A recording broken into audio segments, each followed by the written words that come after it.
Hi there, I'm Diane Lee. I'm the Marketing and Communications Director here at ISI, and I am joined today by my CEO, President and CEO, Anthony Kane. Welcome, Anthony. Hi, thanks for having me. It is really great that y'all are watching today. Thank you so much. We want to remind you that you can hit like, you can hit love, you can give us some comments, tell us where you're from, ask some questions, and we will pretty much answer everything related to Envision that you want to ask. If you want to talk about sustainability, but today our big conversation is on membership and why you should be a member with ISI or your organization should be. So before we get into that though, we think it's probably important to tell you who we are at ISI and talk about our mission, our purpose, our core values, just what we stand for. So I think there's probably nobody better to tell you this stuff than the person sitting on that other side. Anthony, I'm going to have you take it away and tell the folks, who are we at ISI? Well, thanks, Diane. Obviously, the Institute for Sustainable Infrastructure, we're passionate about leaving a better world for future generations, for delivering a sustainable and resilient world. And so how we started was the American Society of Civil Engineers, the American Council of Engineering Companies, and the American Public Works Association, all three major associations in this industry, got together and decided that they thought that the infrastructure community needed a framework, a guiding star on how to deliver sustainable infrastructure. And they acknowledged that it was better for them to all work together and to have a single system that would deliver efficiencies and benefits to the industry. And so they created ISI for that express purpose of creating what we now know today as Envision. And in order to develop Envision, ISI then partnered with the Zofnass Program for Sustainable Infrastructure at Harvard University. So we had the best of both worlds, both the professional experience and the technical knowledge and skills, as well as the brightest minds in academia contributing to developing Envision. And so that's how we got started. But I think what it speaks to who we are is that we are an organization of consensus building, of collaboration. It's really in our DNA, people coming together to come up with the best ideas that we can all share and benefit from. And that's really who ISI is. We're a place of convening. We bring people together and we develop these tools and resources like Envision for the benefit of everyone.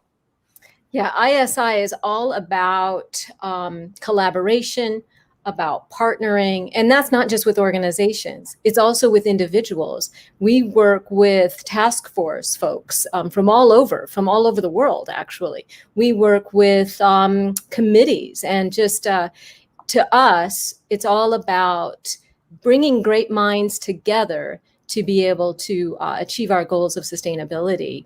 Wouldn't you agree? Absolutely, absolutely, yes. It's really great that sustainability, as we know, cuts through all aspects of our lives. And so we try to have a laser focus on sustainable infrastructure, but that means that we are often aligned with the interests of many other organizations and associations who work in this field, associations who work in water or transportation or energy. And so we like to partner with them and support the work that they're doing, as well as bring the great knowledge and skills that they have into our work to better share and disseminate that. Yeah, and I think there's really nobody better to do this than us. I mean, we're a 501(c)(3) nonprofit, so we cross all boundaries within civil infrastructure. We're even venturing into buildings per se with USGBC LA. So we're doing a lot of great things. Even data centers now are interested in Envision. And so the partnering is, being able to drive everything forward. And we're sitting right in the middle among all these different folks to move it forward. Absolutely, that's correct. It's awesome. So based on all of that, let's talk about membership and the different types of membership that we have, the benefits, and why folks would want to be members of ours or work with ISI. So we will go ahead and start with the types, and I'm even going to put those on the screen for you. I'll help you out a little bit. Sure. So, we have a variety of organizations and companies, even individuals who associate with ISI. So starting at the top there, we have our government members. And here, this is anything from a Department of Public Works all the way up to a city government. We see at all different levels, regional districts and things. So these memberships are free. They just provide an avenue for these localities who are using Envision to show their support and to get the benefits of our collaborative platform where they can keep track of their staff, work together more easily, collaborate on projects and things, and receive the very significant government discounts on all of our offerings. So that's the government account. Academic is very similar. This is for our universities, both faculties and students. We have, I believe, around 30 or so universities that are ISI members. And this is really great because we offer even greater discounts for students. It's really important that the next generation of practitioners be familiar with sustainability and trained in sustainability. And as we're seeing, they very much are and are very passionate about sustainability. So we work a lot with students. And then we have also our corporate and association memberships. These are obviously for companies, and it's based off of the size of the company in terms of their number of employees.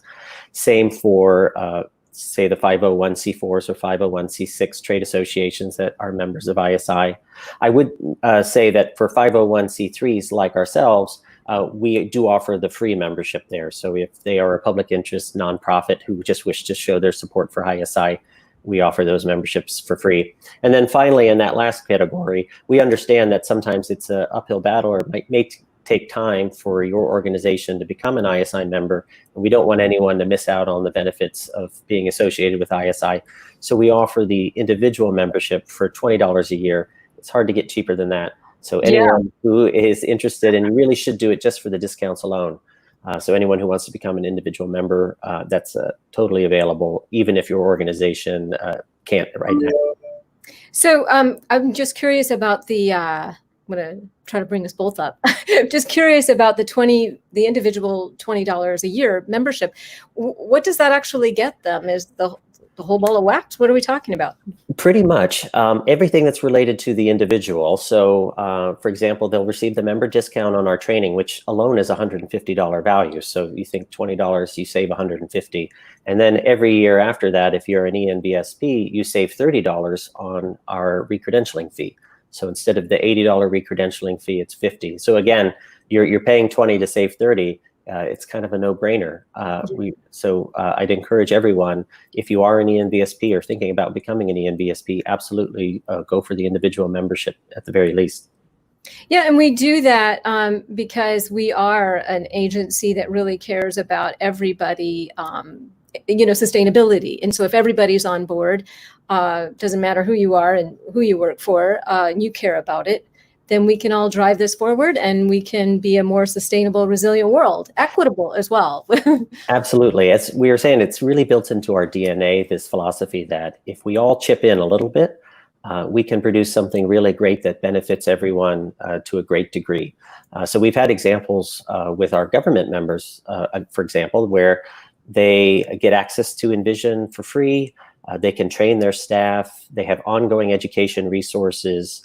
They get the updates to Envision as they come along. And when you think about if a government agency were to try to develop their own sustainability framework and to develop their own training program and resources, the significant cost that would involve for these government agencies. And that's money that would be kind of wasted. That's money that should be spent actually achieving sustainability and making better infrastructure for our communities. We can take on the responsibility of developing these frameworks and this training. We can charge a nominal fee relative to the cost of developing them, and we can provide something that benefits the entire industry. And again, largely because of our membership program, where we have so many organizations, upwards of 300 companies and organizations who are ISI members. And as that number grows, again, small contributions from everyone means a big benefit and a payout to all of us. Yeah, 380 to be exact, I think, is what our membership director said the other day, which is, yeah, but we could always use more. And that's why we're talking about it today.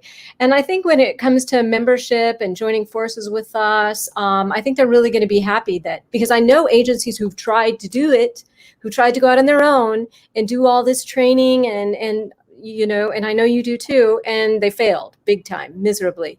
And we're here, we've been here for 10 years. So we're growing all the time. We're going global.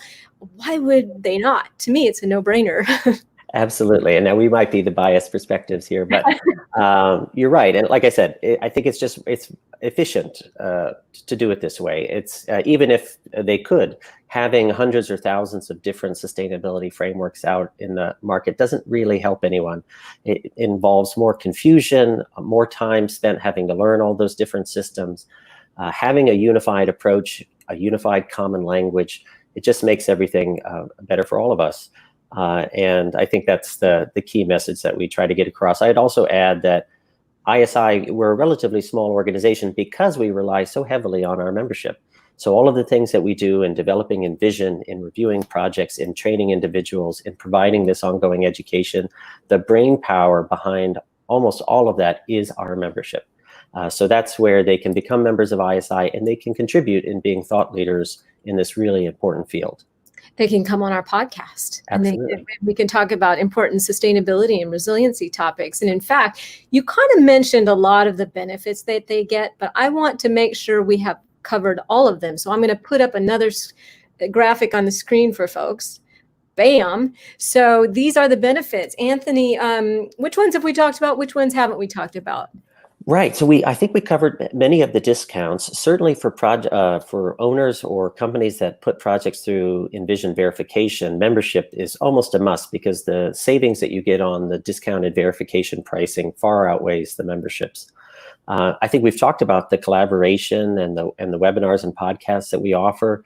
This being a forum for companies that are passionate about sustainability or maybe are just learning about sustainability and want to be exposed to more information and learning opportunities. This is a key place. I'd really like to hit on the being listed on our website. This is something that we see as a big driver for companies. So we have, if you're a member of ISI as a company and you have an Envision sustainability professional, a credentialed individual on staff, you get listed on our site as an Envision qualified company. And that lets people know that you have someone trained in Envision on staff and you can deliver on Envision requirements. And that's really important because we see RFPs going out for projects that require an ENVSP be involved. And being listed on our website is how people can find out that you qualify for that. So I think that's a very important one as well. Yeah, in that sense, I think the overall message that really needs to be sent to the communities and needs to be sent to your employees and to your stakeholders and infrastructure is that you care about sustainability and resiliency and equity, and all of those things Envision covers. That's who we are. So I think that's the real why behind becoming a member, is that message that they're sending Absolutely. to the people around them that, hey, we care. But it's not just about saying it. It's about showing that you care. And so I think being a member, being listed on our website, all of those good things can prove, we are definitely committed and we're taking action. Yeah, I think we're really seeing a sea change in the industry right now, where maybe 10 years ago, maybe even less in certain regions, if you said, hey, I really care about sustainability, you would sort of be, you wouldn't be laughed at, but you would be put in a category of a kind of fringe group, right? This is a special interest group. And the more that we all as individuals and as organizations and companies stand up and say, no, we are committed to sustainability, we see now this chorus of voices, and we're not the fringe group anymore. Right. This is becoming much more mainstream. And I think the message is starting to flip, and it's more about, what about the people who aren't saying that they're committed to sustainability and what's going on there? And the people who are committed to sustainability, like I said, are the mainstream. And it's because of things like this where we've shown our support and been more vocal about it. Yeah, we've talked a lot about now is the time to really step up to the plate. And yes, we know you care about the costs for your agency and how much things cost, but the cost of inaction, the cost of not doing anything is dire. And we know that we got to put our money where our mouth is, and we have to all start caring about this. And we did get a comment, yay. There are many people watching, but they're just listening. So we need them to comment. We got Diana Senior, who said she agrees with the unified approach. Yeah, I Right. mean, that's the only way it can happen, is we can't be all doing our own separate things. We need to get together. And like I said, we're in the middle, so we can help do that. Absolutely. And it was really why we created Envision. We saw at that time a lot of RFPs going out asking for project teams to create their own sort of matrix for assessing the sustainability of the project, which is a bit like being asked to write your own test. And so every project was being assessed with this custom one-off sustainability matrix. And one that, again, as I mentioned, that's kind of just a waste of time and money that could be better spent actually funding these sustainability initiatives. And at the same time, it doesn't develop any growth and learning because each one is new. We're doing it for the first time every time. Right. The real value of Envision is in creating that common framework, that common language. One, we don't have to spend money, project, time and time again, developing in one-off matrices. We've got something that works. But then at the same time, the industry, both the owners and the consultants, can grow in their understanding because we've been working off of the same framework. And so that we see this all the time in ISI, that the more projects that a project team puts through the review process, the more knowledgeable they become, the more sort of skilled and efficient they become, the more savvy they become in how they approach sustainability.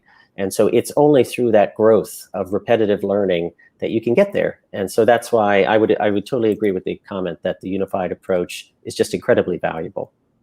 Yeah, it's really the only way to go. And I know we recently sat in on one of the verified projects that is going to be our award ceremony for August 19th, 1 p.m. You got to watch this award ceremony we're going to be doing virtually. It's a webinar as well. And the PHX, it's really hard for me to think, Yeah. SkyTrain Stage Absolutely. 2 project. Wow, that was fascinating. Didn't you think the way that they took this unified approach with their community, Envision, the things that they did on this project really speak to that unified approach, wouldn't you think? Absolutely. I was really excited about it as well in the preview to see the project in greater detail and to hear them talk about it. And the award ceremony is a really great opportunity. We often talk about how COVID-19 has really changed the world we work in. And we try to focus on some of the positive outcomes that have come from this tragedy. And I think this might be one of them, which is in a normal world, getting everyone together from all across the US, Canada, even our international users for an award ceremony might be challenging. And there might be people who couldn't travel that distance. But now we have the opportunity to do a virtual award ceremony. We get to talk about the project. We get to present the award as we would in a more formal setting. But now anyone can watch and learn and get to know the project better from anywhere, from their homes. And so I think that's a really great opportunity. I'm excited that we're taking this new step. Yeah, it is exciting. And I like this virtual stuff because we get to do this. We have another comment we've got. I'll put it on the screen for you. Daniel A.F. Gregory asks, are there any professions or specific fields that are underrepresented in the unified approach? Oh, this is a good one for you, Anthony. That's a really great question. What we've often seen is because of ISI's histories, there's certainly an engineering focus in our membership and through ENVSPs, but not as much as you would think. We see a lot of planners. Planners, I think, would probably be the number 2 demographic, but also landscape architects, environmental scientists, things like that. So if I had to guess on where we might want to see a larger growth, it might be in things like economists.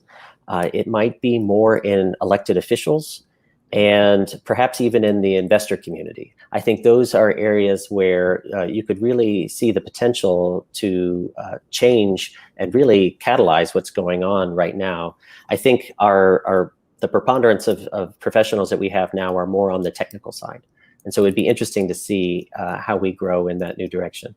And I couldn't agree with you more because we're doing this advocacy campaign. And guess what? I wrote to Vice President Biden because of the whole Build back better. And I said, Envision is right up there. This is your solution to build back better. But we need people to write their lawmakers, their local, their state, their federal, and to say, hey, we care about this.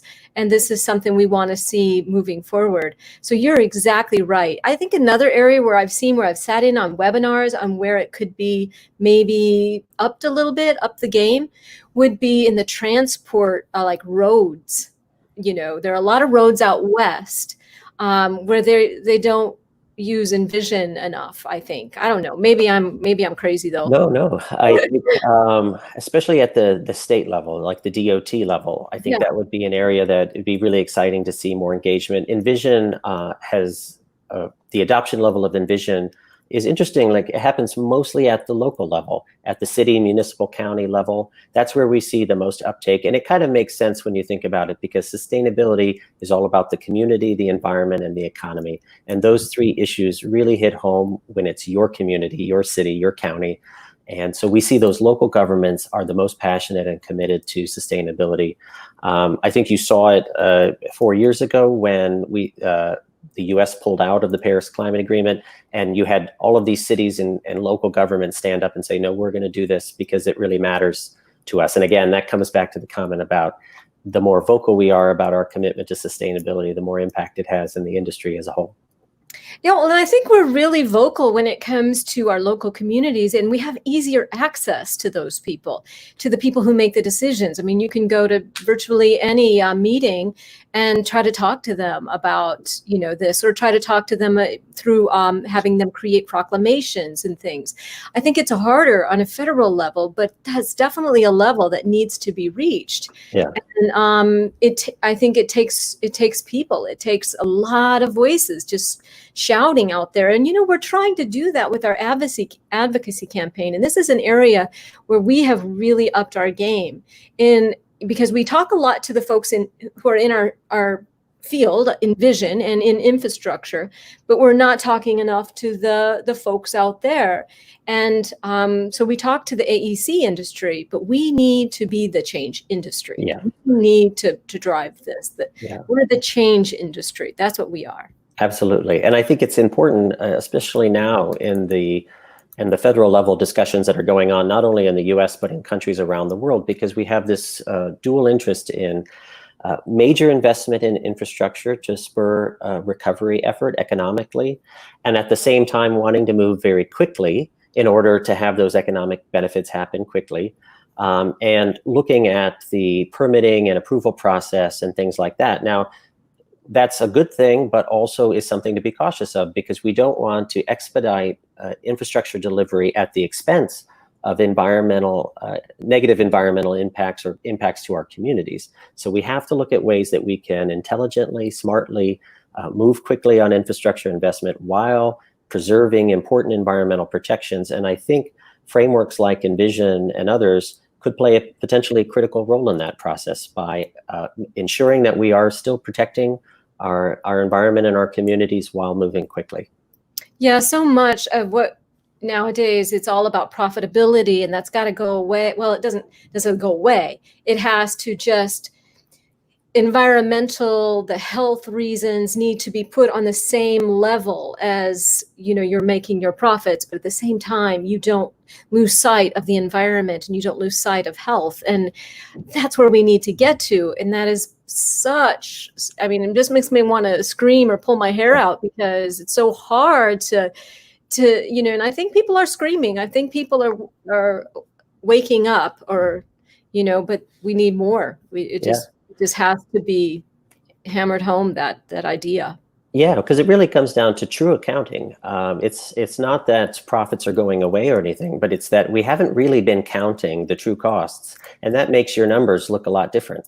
And I think we're at a point now where all of us intrinsically understand that infrastructure has an impact on the environment, has an impact on our communities, and that has a cost, and at the same time can have a financial benefit. So the more we can shift towards a true accounting, a cost-benefit analysis, life cycle cost assessment approach, I think we'll see that the bottom line is in sustainability's favor overall in the long term. I often talk about sustainable and resilient infrastructure is just better infrastructure, higher quality infrastructure. So when people say sustainable, building sustainable is more expensive, you could flip that on them and say, well, yeah, it would also be cheaper if we made really poor quality projects. Do we want to do that? No, we don't. But we haven't quite made the connection that sustainability and resilience is quality, and that's worth investing in. And I think once we make that mental shift, sustainability stops becoming this added thing that can be value engineered out or cut off as a fringe. And it's part of quality. We would never think of skimping on investing in the structure or investing in safety or investing in all of these other factors that are critical to our infrastructure. We shouldn't be skimping when it comes to sustainability and resilience either. And I think we're getting there. It's just a matter of time. And that's why people need to be members of ours, because this is what we want to do. This is who we are. This is what we care about. We have another comment or question. Colby from AIT Bridges, Colby Cohn says, are DOTs able to join as government members? And if so, are any DOTs members? Absolutely. They can join. You can contact Audrey Gorham, our membership manager. We just have a brief form.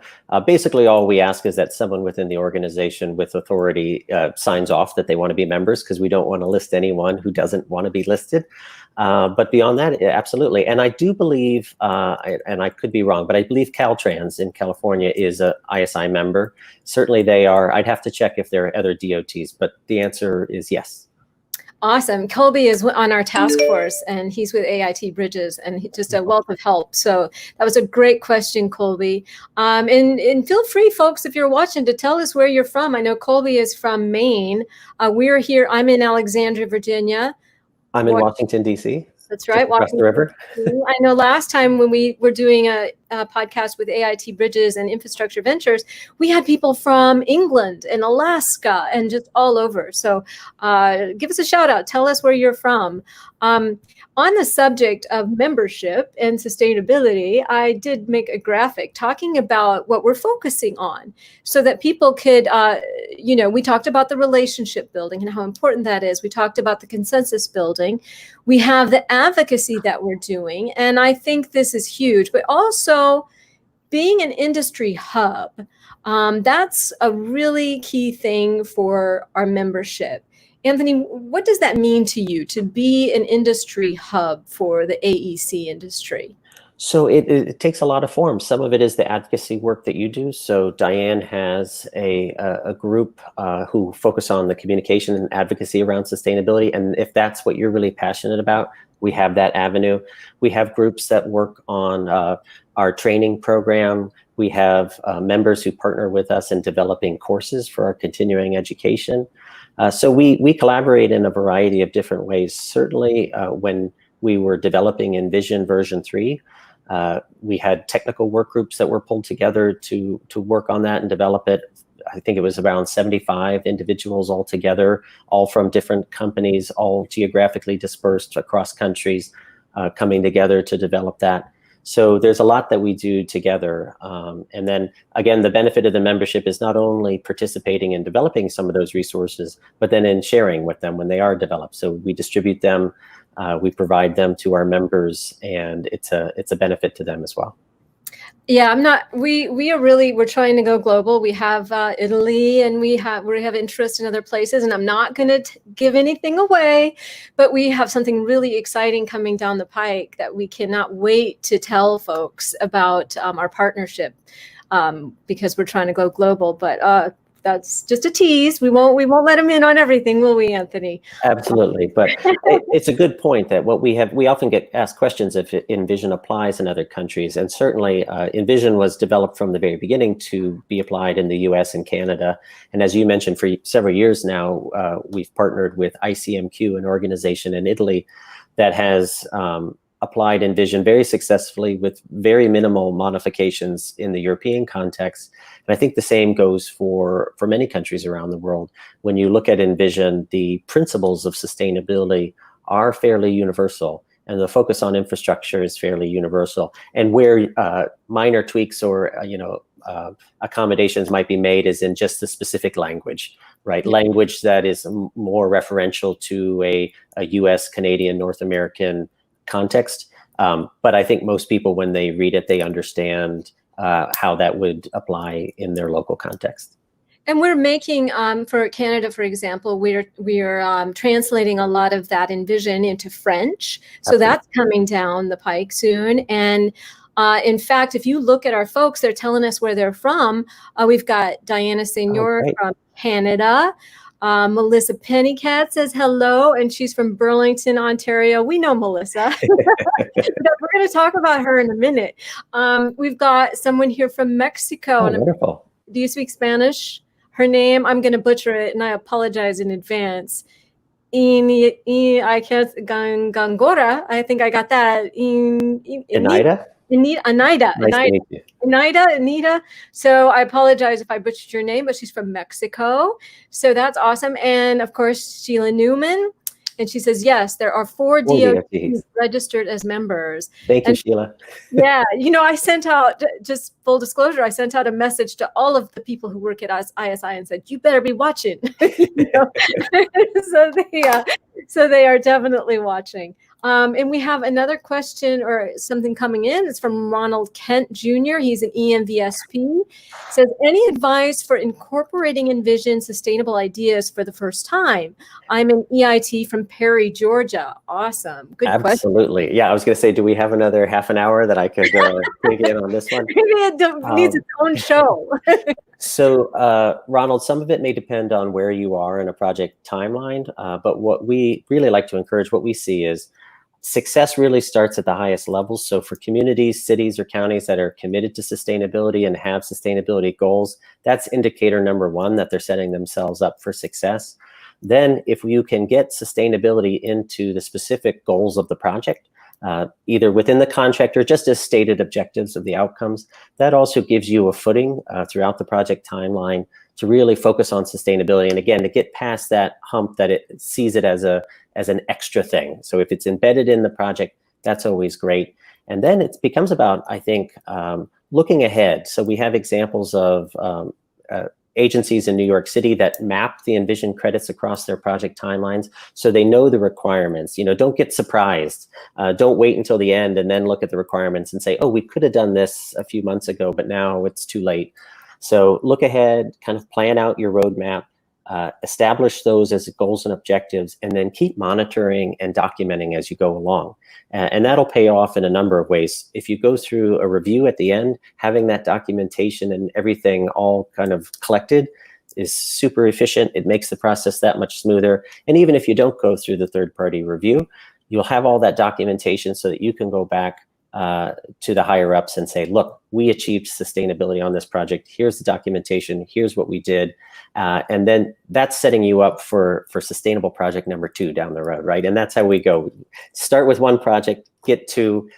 By the time you hit 3, it's a trend, and you can push it forward that way. Yeah, and a lot of agencies that we work with do that. The Port of New York and New Jersey, the Port Authority of New York and New Jersey, some folks in LA. That's how they started. 1 project, now many, many projects. Absolutely. You might even look into our education platform. We have some recorded webinars and some presentations from some of these organizations that have been using Envision now for, coming up on, I think, 10 years, 6 years, 8 years in cases of some. Heavy use in New York City and heavy use in Los Angeles. So if you see webinars or presentations from New York City Department of Design and Construction, New York City Department of Environmental Protection, the Port Authority of New York and New Jersey, LA Metro, LA County DPW, or City of LA. Those are some of longtime users who have developed some really cool approaches to applying Envision. Yeah, and I think this is a little bit different, but they should sign up for that award ceremony on the 19th, because I think they used it for the first time. They had always used LEED, and they used Envision. Maybe correct me if I'm wrong, but they found from here forward, they were Envision fit perfectly, and they were so impressed. Yeah. So, we got some more shout outs. We've got, this is awesome. We have from India, and I I will butcher that name for sure, and I apologize. So, Well, but awesome. Thank you so much for watching from India. It's probably very late in the evening, early morning for you. So thank you for being up to watch us. And also we've got a young lady saying hi, Shaga Ko. I'm terrible with names. You know what? People butcher my name all the time, and it's okay. So, but hey, thanks for watching. Great question here. Wondering if environmental planning and environmental sustainability knowledge are transformable. Huh. That's an interesting. Maybe if you could follow up, transformable in what capacity? Right. Planning, environmental sustainability knowledge are transformable. They certainly would apply very well in Envision. There's a lot in Envision dedicated to both planning and environmental protection. So I think in most of the projects we see, there's a huge role for environmental planning in almost all projects, right? If the project has a site, unless it's in a very densely located urban context, you're always going to be looking at the environmental impacts, and we see that as being a very important role. I don't know if I answered the question, but I just got tripped up on the context.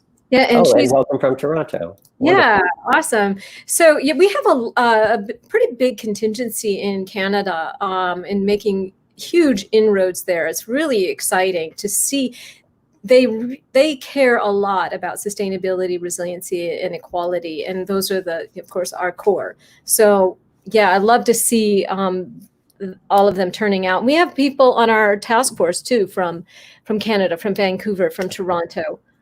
Yeah, it's always been important for us. Some people don't know, but one of our founders, the American Public Works Association, is the same organization as the Canadian Public Works Association. The two are joined. And so that's where, from ISI's inception, Canada has always been an important partner for us because it was a partner of our founder organizations. And so we've worked extensively in Canada. Melissa Pennycad, who is shouted out from Burlington, is obviously based just outside Toronto. We've seen a lot of work in Ontario as well as in Vancouver, a lot of great sustainability stuff going on in Vancouver and throughout Canada. So it's a really exciting place. Yeah, I think this is an exciting time for ISI in general, that we are really going to take off because the timing is right. And we have a lot of folks who agree and who are joining forces with us right now. In fact, what we're doing here forward with membership, I'll put up this graphic of things that we want to do, if I can find it. This is the hardest part about doing this, like talking at the same time you're trying. It's like playing piano and trying to sing at the same time. We are honoring our 5-year members coming up in August. We have like 60 some. We are doing some LinkedIn invites. So if you get a message from us in your inbox, in your messaging, to invite you to be a member, it's not spam. We are really making a push for this because, as we've stated, we can't do it alone. No one entity can do this. Everybody has to get on board who cares. We're going to be emailing companies too. So if you are an organization or belong to an organization you would like to see be a member, or even an individual wanting to be a member, you can always contact our membership director, Audrey Gorham, who can get you a brochure, can get you some information, all that good stuff. Or they can contact you, Anthony. Sure. And I was just going to plug, especially for the government agencies, as we mentioned, it's free. I mean, the gentleman who mentioned the DOTs, it's 100% free for the government agencies to become members. So there's really no reason not to. Please reach out. We'd love to have you join. There's a huge value, again, in just adding your voice to the name of organizations that are committed. And when companies and people in the industry see cities and counties, state government agencies showing their support and commitment to sustainability, it does have a huge impact on the industry as a whole. So don't discount the value of becoming a government member because it does have an impact. Before we close, I want to talk a little bit about another thing that's really exciting that we're doing, and that are our courses. We have one coming out on circular economy, and another one on net embodied carbon, and that's out now, right? Absolutely, yeah. That? I haven't been able to. I'm not privy to that one yet. This is a pretty big topic, though, for a lot of folks. It's really important. Absolutely. This is part of the work of our education program, ongoing education. So in addition to the ENVSP training, we provide these education courses, and we try to pick topics that are relevant in the industry that we hear from our membership, are areas that they'd like to learn more. And so these are two great examples. Circular economy, certainly something that's kind of on the rise as a topic of interest. And the concept there is that we need to eliminate waste, essentially. And so we can use our feedstocks and the waste from our existing consumption and turn that into new feedstock for new products and create a kind of virtuous loop and a virtuous cycle so that we don't have to keep harvesting raw materials and non-renewable materials around the earth. That's circular economy. We're also talking about net embodied carbon. This is also something where, as we begin to focus more on our impact on climate change, certainly direct greenhouse gas emissions have been a target for decades, and we're trying to reduce those. But as we reduce our direct emissions more and more, it means that the percentage of emissions associated with embodied carbon is going to increase.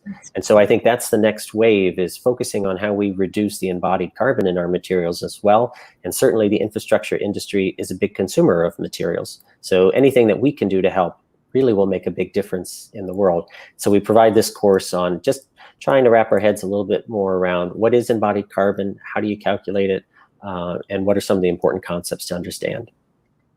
We have another question, and before we get to it, I want to say that I incorrectly spelled Audrey's last name. Oh. It's not uncommon for me to misspell things. For starters, I think there are times when I have a little dyslexia or something. I mix up words. I think they're called spoonerisms. I have that issue. And so it is my fault, and I take total responsibility and blame for it. So I apologize, Audrey. But we do have a question from Ronald Kent, and he asks, are there opportunities to meet other ENVSPs, either via Zoom or in person? And Anthony, I think you probably would be able to answer that better than me. Absolutely. That's, again, why we try to create sort of a forum for people. I'd say one thing to keep an eye out on, and I know this sounds like it's far away, but in the fall, around November, we're targeting another virtual workshop like we did this year in March. This will be in collaboration with the Zofnass Program for Sustainable Infrastructure at Harvard University again. The last one was really great, but some of the feedback that we got from that was exactly what you said, more opportunities for people to network and get to know each other. And so we're going to be building those into that virtual workshop. In the meantime, I'd encourage you, please shoot anyone here at ISI a note, and we'd love to talk about how we can plug you into some of our existing either committees or work groups, things like that you might be interested in. Certainly on LinkedIn is a great place to post to connect with people as well. And yeah, there's lots of opportunities. We'd be happy to connect you. Yeah, on LinkedIn, we have a really big following, and I think people would be interested, just a lot of the things we post if we start great conversations there. So I am not opposed to doing that at all. And also, JC Alonso has an ENVSP kind of a blog group on social media where they talk a lot. He's on our task force. So there are ways that we're connecting, but maybe we can even do a better job of that. Maybe that's something we need to tackle in the future, where we bring people together and just to talk and discuss. So awesome idea, Ronald Kent. And we got a nice presentation from Audrey, our membership director, and she's wonderful to work with. And one day we're going to get her on this podcast. She's a little shy. I don't blame her. It gets a little nerve-wracking, but we're gonna. So that day, everybody better tune in. And before we close, I have two things. First of all, I want to do a shout out to Melissa Pennycat, who was on here earlier. She's not working with us right now. She's on kind of a sabbatical type of thing where she's working with the UNECE, doing great things for them and for us in a way, indirectly, right, Anthony? Absolutely. It's a really exciting assignment with Melissa. So she's been involved with this group. This is the United Nations Economic Commission for Europe. And they are working on developing a framework like a rating system, like Envision, focused on public-private partnerships and how they can support the Sustainable Development Goals all around the world. And they reached out to Melissa because obviously as head of our verification program, she's one of the world's leading experts on sustainability rating systems and their development. And so she's leading that effort, and it's an intensive process. So she's been seconded from ISI there for a couple months. And it's really exciting work, and I think we're going to see some really interesting outcomes from that, and we're excited to be able to participate. Yeah, and that's exactly the kind of partnerships and collaboration we're talking about. And we have one other question, and this one is actually from Melissa, but I know that you've been here 6 years. You can answer anything. And this one is whoops, I'll put it on the screen for us. How can one ISI member, EMBSP, become a project verifier, and do they have specific educational training programs? That's definitely a question for you or Melissa. Yes, so they do have specific educational training programs, and so it's a process that we go through. So we train specifically and certify our verifiers. They work for companies, and then ISI contracts the company of the trained verifier and assigns them to projects as they come through. We do this on an as-needed basis, though. It's very important for us to maintain a limited pool of trained and skilled verifiers that gain experience reviewing more and more projects. So I think as we see projects grow, we may in the future identify a need for more verifiers and offer up training programs. So in that case, I'd say just keep an eye out on all of ISI's news outlets. Certainly it would be something that we would announce very far in advance through our newsletter, through various outlets, if there were a training program being issued for verifiers. But again, we do those trainings on an as-needed basis to make sure we keep the correct amount of kind of skilled professionals there. Yeah, lots of really knowledgeable people involved in that. And that's an area where I think verification, I've noticed since I've been here, that's where you really learn. You learn by doing. So on those projects, when you actually have to put what you've learned into action, that's where it becomes committed to memory and where it really makes a difference. Yeah, absolutely. We often get people who say, maybe they're questioning whether they want to go through a third-party review or not, and they think, well, wouldn't it be the same if I just did it, and I just did it on my own? And the answer is that while that's perfectly acceptable, they are very different. And I think we've all experienced that at some point in our life, right? When you know there's a test coming, you behave differently in the class, and you focus a little bit more. And we see that with project reviews. One, when they know the project is going to go through review, they're very laser focused on meeting those sustainability goals, documenting their performance, as I mentioned, just making sure that things don't fall by the wayside. So that lends a huge advantage in the process. And then going through the review itself is incredibly educational and rewarding. So by interacting directly with ISI and the verifiers who are, questioning, did you provide this? Did you do this? That process is very educational as well. So project teams really get a double benefit from going through the third-party review. And we often say sometimes that the verification program and using Envision formally like that is as much about good project management as about achieving the award at the end. The benefits of innovation, collaboration, good management processes, that's what really comes out of using the framework formally, because there are, as when you see through it, all of these criteria related to stakeholder engagement, collaboration, developing good processes. And if you're following that, project teams find that they stumble across innovative solutions, things that they never would have thought about, things that really improve the efficiency of their project. And the payback is that much better for having used the framework. I think that's one reason to also take part and watch our courses and watch the webinars and take part in those, because that wealth of information that you're going to learn from those. I know I have. It's just been tremendous on how they verify different ideas you get on verifying projects from what others are doing, best practices, learning from others.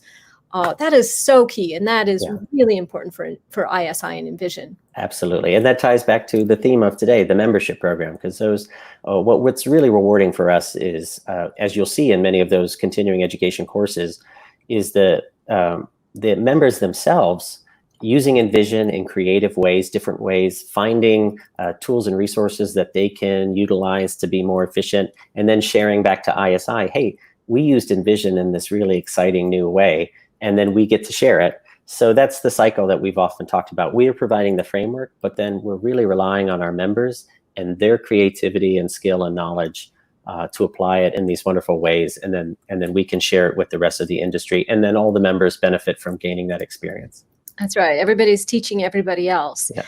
We're almost going to wrap up. I want to do real quickly. I want to mention, if you have any podcast ideas that you want us to discuss, whether it be, the change industry, sustainability, resiliency, equity, whatever it is, let us know. You can type it up here if you have an idea. You can email me, any of us really, and let us know about an idea that you want to discuss or see discussed here on one of our podcasts. Because this is a great platform for us to be able to get more people involved and live. Is there anything, Anthony, we have not touched upon today that we probably need to? Did we get everything out there? I think we covered a lot, and I would just say I really appreciate everyone who commented and chimed in from all over the world, from India and Mexico, Canada, the US. That's just wonderful to see, and we're glad that the Envision community is growing and that there's interest all over the world. So thank you very much. It really is cool. Thank you. And don't go away. Stay for our music at the end, because want to get your thoughts. Yeah, it will energize you for the rest of the day, I promise. So let me see if I can find that there button. I have a whole bunch in front of me and I'm losing track, but thank you, Diane, for setting all of these up, and we really appreciate it. Oh, you're welcome. And I had so much fun today, Anthony. I hope you did too. Oh, absolutely. Thank you, everybody. We will see you again next time.